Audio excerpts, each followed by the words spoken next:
we are being joined by a good to great guest, all the way from Derby County, U.S. men's national team striker, Patrick Agyemang. We're going to bring him on right away. We're not even going to wait for anything. Patrick, great to see you as always. How you living, man? Yeah, all good here. All good. I appreciate y'all for having me today, man. Well, we appreciate your time. So 27 games in all competitions for Derby, 9 goals, 4 assists. You got 3 in your last 4. The team is on fire right now. 3 wins and a draw. You're up to 7th in the championship, just 1 point away from one of the playoff spots to get promoted to the Premier League. Very exciting times.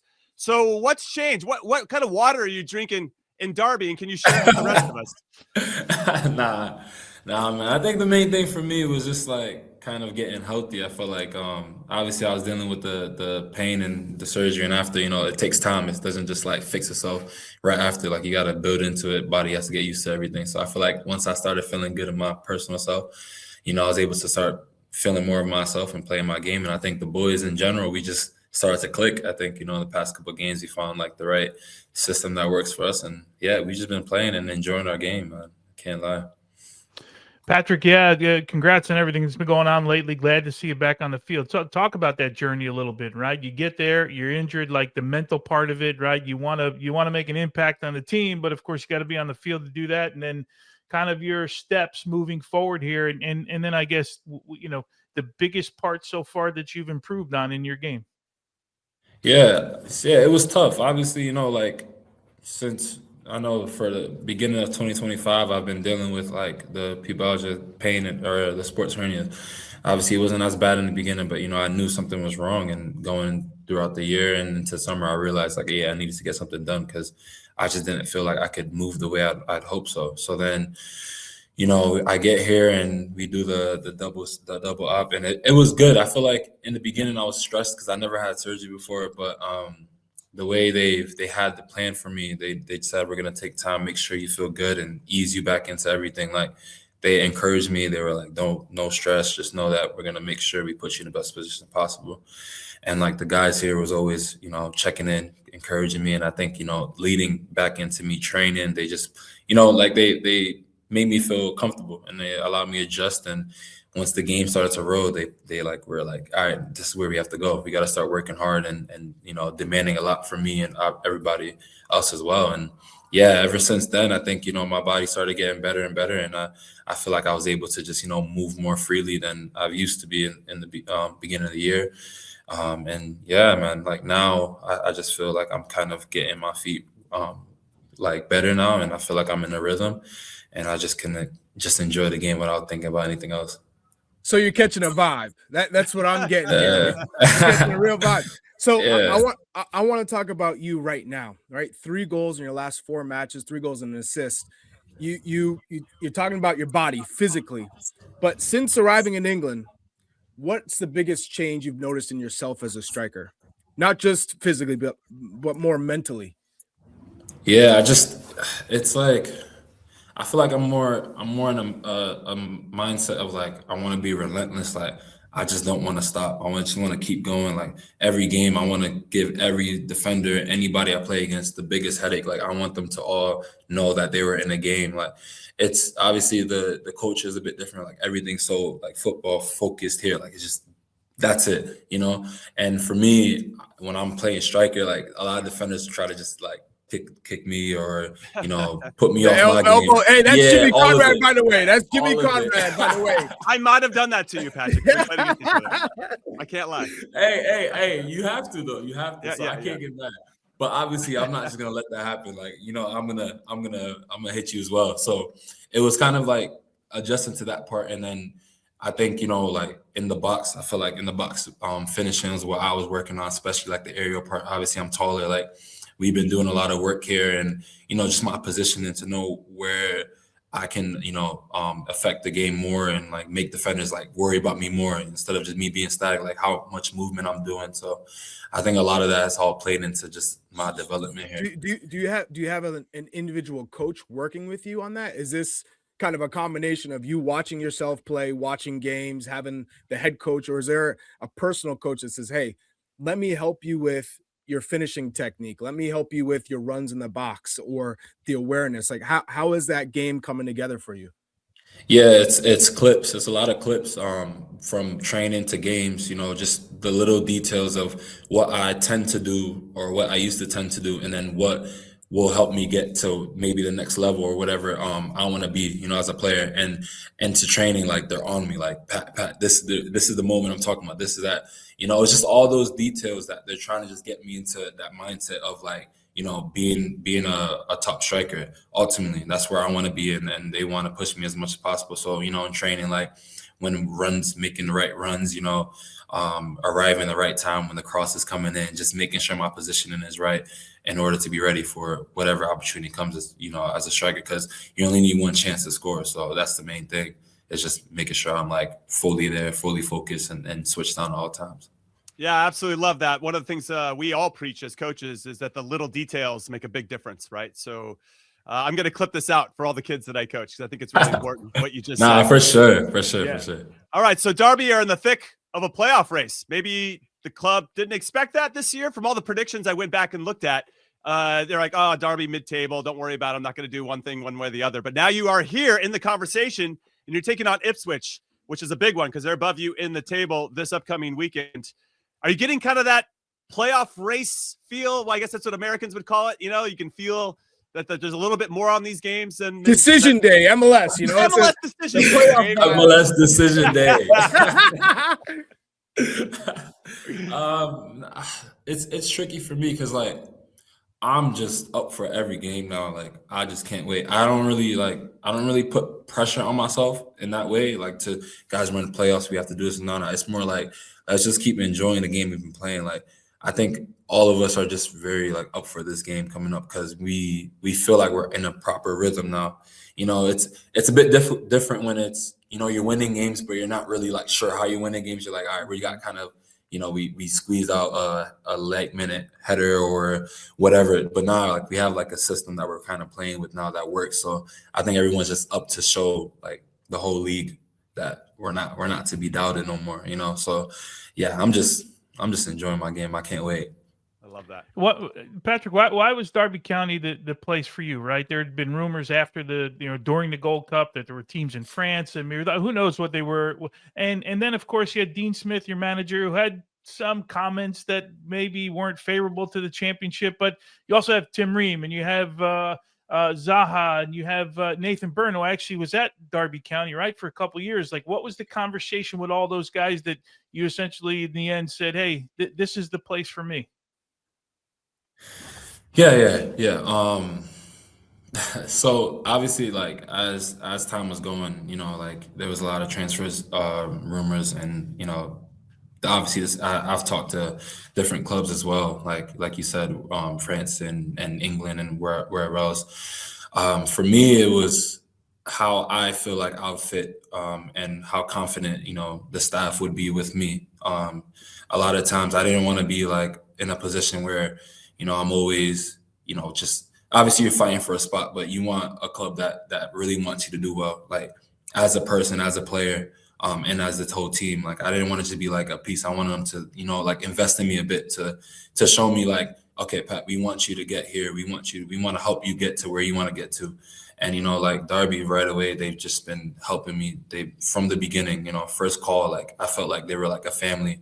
It felt like a family environment. And I've always told myself like I'd rather that than anything, like a place where they bring you in and it's no stress, like everyone's just like welcoming, everyone's showing a lot of love. And that was from day one, from the first call I've had to where I'm sitting right now. So I think that was a big one for me. It was just that feeling of like, yeah, this is where I want to be. And yeah, honestly, I'm very happy with my decision. Big man, talk to me about your development, because you talked about the little details. In terms of development, you're a late bloomer. You're a stud. You've always had it in you, but it's one of those things where later on, because you've been given opportunities, you started to excel. And here you are now in the English Championship excelling. But how do you balance the urgency to develop versus the patience, like trusting the process? Because, not only are you trying to get into the championship playoff and then potentially a Premier League spot, but you got a World Cup on the horizon. You tasted international football.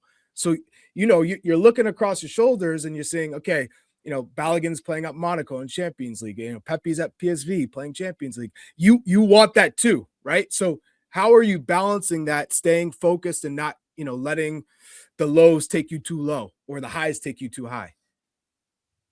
Yeah. No, that's a great question. I don't really compare myself to like other people. Like my situation, who I am as a person is different from everybody else. My journey is different from anybody else. Obviously, at the end of the day, when you getting called up to the national team, you're competing against other players, cool. But for me, like my development has been so different just because like obviously I haven't been as much in professional environments. I think of my first season was 2023, so 3 years ago. But like I said, I was just more focused on like how my body felt because this is now I feel like I'm back to who I know I can be, like the way I play, the way I run, the way I can like shift and all these things. Like I feel like I was kind of missing that for so long, and now I'm starting to feel like better. I'm not as stressed about anything else because I know like as long as I keep playing and keep pushing on, I think I'll be fine, and I think I'll do good enough for myself. And obviously at the end of the day, like I can't control the selection, but I just can control what I can do on the field and how I can help the team like excel. And now like Derby, they've given me full confidence and just allowed me to be myself and play my game. And I think now it's starting to translate even more. So yeah, I just try to just focus on me, focus on my development. Did you learn that though? Or, was there a time where you're like, man, this guy's going, I got to do that. And then maybe you made that move to Derby and you said, okay, now I can relax and just focus on myself. But was that part of the process maybe early on? Because I'll be honest with you, Pat. Yeah. When I was coming up, I'm looking at my competition in terms of U.S. national strikers, and I'm saying, okay, this guy, I got to score because he scored this weekend. He's playing 90. I got to be playing 90. So was that? Yeah, but doesn't that stress you out a bit? Like you feel like you put extra pressure on yourself. Hell yeah, I did. Look at him. He's still stressed. He's still stressed. But there comes a point when you lock in, you get into that zone, and that zone is, I know I'm doing my thing, and if I continue to do my thing, I don't need to worry about anything else. That's all a distraction. But it took a while to get into that space. Yeah, okay, yeah. I got you. Same, yeah, 100%. Like I remember when I started first playing, and I'm like, bro, Pat, you got to get going. Like you got to get going. Because obviously I started a little bit late in the season just because I was out. I was hurt. I was out. Whatever, cool. And I knew like once I get going, like there's gonna be a little bit expectation on me here because like I was a bigger price tag for Derby, and it was like I knew everyone's gonna be like, Pat, you better show us what you can do. Like they told me like there's gonna be a little pressure on you. Like, and that's it. And I said, cool. Like, as long as I can play my game and I feel good, like I should be fine. In terms of like, comparing myself, like, all right, he scored after this. Now I'm not really like that because even since I've been feeling good, like it's been more like, Pat, just play your game, like enjoy your game, play your game, and the goals and stats will come 100% because I know how I play. I know how much like defenders don't like playing against me. I know that 100%. So it's like, if I'm feeling confident, I'm feeling good. Like I really shouldn't stress about anything. That's how I kind of go about things. And I know, like for me, like I hate losing. Like I always want to do my best. I always want to show everyone what I can do. So I know my like determination will push me through. Hey, Pat, shout out to you for being a late bloomer. I was didn't get recruited in high school, didn't get drafted into MLS, had to play the lower leagues, fought my way up, ended up playing in the World Cup. That's cold. That's cold. Hey, that's cold. He even walked on in the media game too. Stay late. I mean, they can't hold me back, Pat. They can't hold me back. Hey, they can't. They never can. They never can. So I'm hoping the same for you, and you've worked very hard to give yourself this opportunity. Let's pivot a little bit to the U.S. men's national team. You have 12 caps, 5 goals. The Gold Cup for you, I thought, was your coming out party. And could really put your stamp on things, be around the coaching staff for a month. That's what the same for me. I was part of the 2005 Gold Cup, and I knew that if I got around Bruce Arena and the coaching staff and they could see me every day, they would appreciate me in a different way. And then a year later, I was on the World Cup roster and playing the World Cup games, which was very cool. What did you gain from that experience, and what kind of information did you get from Mauricio Pochettino and the staff that's really helped you kind of build into your game now with Derby? Yeah. It was a great experience, honestly. I think what I gained is just like, you know, how intense everything can be. Like, you know, when you represent your nation, like it is pressure. There's pressure 100%, but it's like everyone's up for it, man. Like the feel between the group, like it was crazy. Like you look around, you just see everyone's game face on. Like everyone's just like, yeah, like I can't wait to get on that field. I can't wait to represent. I can't wait to show everyone what we can do. And that was like an amazing feeling to be a part of, obviously. And you know, I think individually, like it was really good for me just to be around that and to play the games and, you know, like just gain experience in that and that like level. You know, with the staff, like a lot of times they just said like, you know, show your quality, like work hard, do the right things and allow your game to blossom on. And obviously, you know, could have been better. I think obviously, like I feel like if you know, things always go different, you never know. But for me, I don't like to make many excuses. I just think like I think everything happens for a reason. And obviously now, like I think I'm very confident in myself and my ability. I'm just smiling inside because I'm looking. You said what was it, 2023, your first professional year, right? Like Yeah. when you first get your first moment, like that's the biggest time of your life, right? You get an opportunity to play professionally. Did you ever think 3 years down the road, like you'll be in Derby County battling in a playoff, battling for a playoff spot, a possibility to go to a World Cup 3 years later? Like where was your mindset? Everyone wants to do this. Everyone says, I want to be in a World Cup, but there's a pathway. Did you think the pathway would happen 3 years from now? If I'm honest with myself, like I always told myself I just need a chance to show what I can do. So I think, you know, when I did get drafted, I said like this is just the start. You never know. Of course, you never know like what can happen. You never know if you'd be in this position, but because I generally shoot like very high for myself. I always say like I set high expectations for myself every year. And, you know, maybe sometimes they could be crazy. Sometimes they're not. So maybe they're realistic or not. So ideally, like I'd always wanted myself to be in this position. Did I know it was going to happen? Nah. But I did want to hopefully be competing for like, you know, these conversations around like World Cup, these conversations around, you know, playing in Europe, like all these things. And now that like I'm even here in Europe, like it's been crazy. But, you know, like if I told myself 3 years ago that I'm in a situation, I'd be like, dang, really? Like you're doing that already? But yeah, like I said, I always shoot for the stars, man. I feel like in my journey, and yeah, it's blessed me to land here. Hey, these guys don't really know because they're not New England born. You know, there's something in the blood. You know what I'm saying? Well, come on, man. You know, for me, I'm curious because you get to England. I'm sure the coaches said, okay, you had a couple of training sessions. Once you got healthy, this is where we need to see you improve. Now you've taken those next steps. Where do you need to continue to grow in your mind? Because for me, where I've seen you start to really, you know, distance yourself from the young Patrick Agyemang that we saw is your aerial ability. Now you're scoring goals left and right in the box with your head. We didn't see that so much in the MLS, and maybe that comes down to service or, you know, the runs. But where do you need to continue to grow in your mind? Yeah, I just think sometimes the main thing for me is consistency. I think you know, being a consistent like threat every game. You know, some games like obviously you can't control everything. Like I can't control service, I can't control all that, but like just making sure I'm in the right positions consistently, giving myself an opportunity to like impact the game the right way. You know, you're not gonna score every chance. Like obviously you're a striker, you played, like you don't score every chance, but at least you're getting chances, you know? Like the last thing I'd want as a player is to be in a game and have no chances. Like, bro, what do we do today? It's like, a cold place. You know? It's a cold place. Exactly. So I think for me, I just try to like focus on like doing the right as much as possible, doing the right things as much as possible. And then obviously we hope that everything else will pan out. All right, Pat. So one of our traditions here on the show is to ask about jersey swaps. Maybe a good jersey that you got, maybe somebody waved you off that you really wanted. We have plenty of history of that, me included. Is there a jersey swap that you got? Maybe it's a teammate. Maybe like, listen, I got a ton of respect for Tim Ream. He's been around. I'm going to switch with him. Maybe it's Zaha. I don't know. Who do you have a jersey swap story for us?